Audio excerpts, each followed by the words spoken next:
মন্ত্রিসভার শপথ অনুষ্ঠানে যোগ দেবেন ভুটানের প্রধানমন্ত্রী শেরিং তোগবে।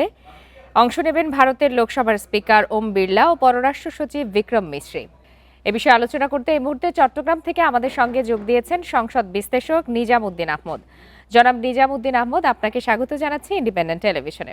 আপনার কাছে শুরুতে একটু জানতে চাই যে সংসদ ভবনে শপথ নিচ্ছেন এমপি এবং মন্ত্রীরা, রেওয়াজের বাইরে কি কারণে যাওয়া হচ্ছে বলে মনে করেন আপনি?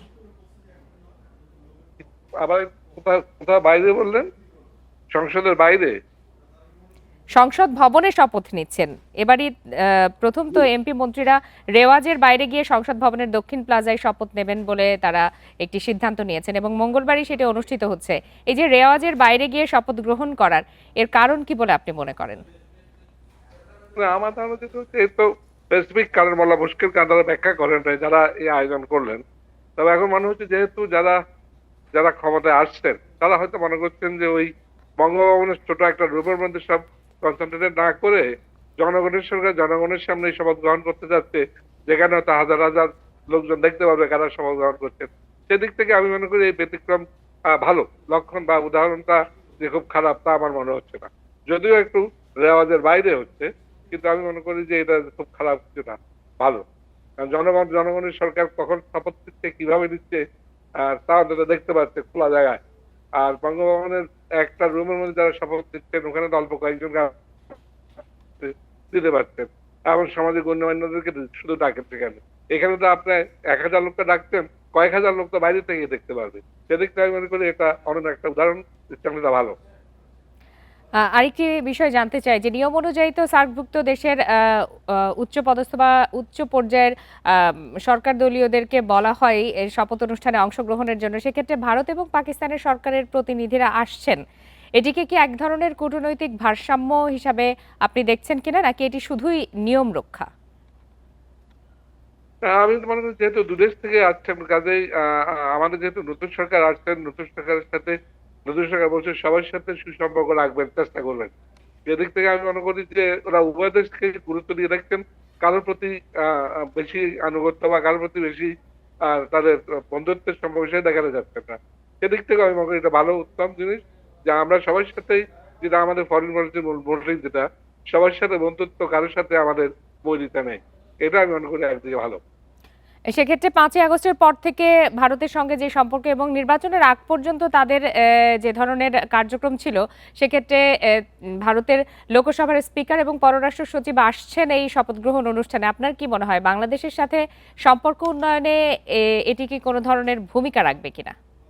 হ্যাঁ, এটা ইতিবাচক আমি এই কারণে মনে করি, কারণ ভারত প্রথম থেকে বলছিল যে আমরা নির্বাচিত সরকার তারা কারোর সাথে আমরা কথা বলতে নারাজ। যদিও প্রয়োজনের টুকটাক কিছুটা কথা ছিল, দেখেন যদি একটা নির্বাচিত সরকার আসছেন এবং জনগণের ম্যান্ডেট নিয়ে, বড় ম্যান্ডেট নিয়ে আসছেন, আমি মনে করি যে ওই বরিতার কিছুটা অবসান হতে পারে। সে আসলেই আমরা দেখছি জিনিসটা, তারা হয়তো জিনিসটাকে পজিটিভলি দেখছে। যে বরিতা করিতে আমরা চলতে পারবো না। আমাদের মনে রাখতে হবে যে 3 দিক থেকে আমরা ভারতের পরিবেষ্টিত, অন্যদিকে বঙ্গোপসাগর। অতএব আমাদের বাণিজ্য থেকে আরম্ভ করে অনেক কিছু ভারতের উপর নির্ভরশীল। অথবা ভারতের সাথে ইকুয়াল পর্যায়ে আমরা আমাদের সম্পর্কটা রক্ষা করতে চাই এবং ভারত আসছেন, ভারতের উচ্চ পর্যায়ের প্রতিনিধি আসছেন, সেটা আমাদের জন্য আমি মনে করি একটা সুখবর।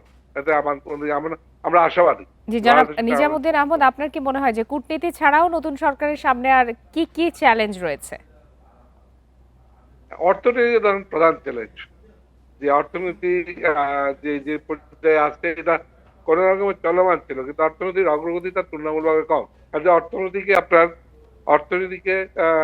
আপনার সামনের দিকে এগিয়ে নেওয়াটা একটা বড় ধরনের চ্যালেঞ্জ অবশ্যই সরকারের সামনে রয়ে গেছে। আর 2 নম্বর হলো আইন শৃঙ্খলা।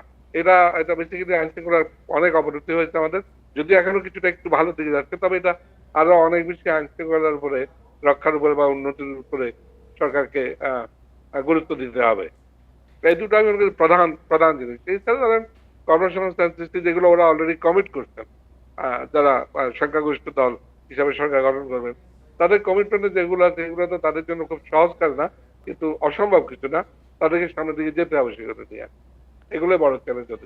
সেক্ষেত্রে বিরোধী দলের ভূমিকা সামনের দিকে কি হতে যাচ্ছে, কোনো ধরনের অনুমান পাওয়া যায় কিনা?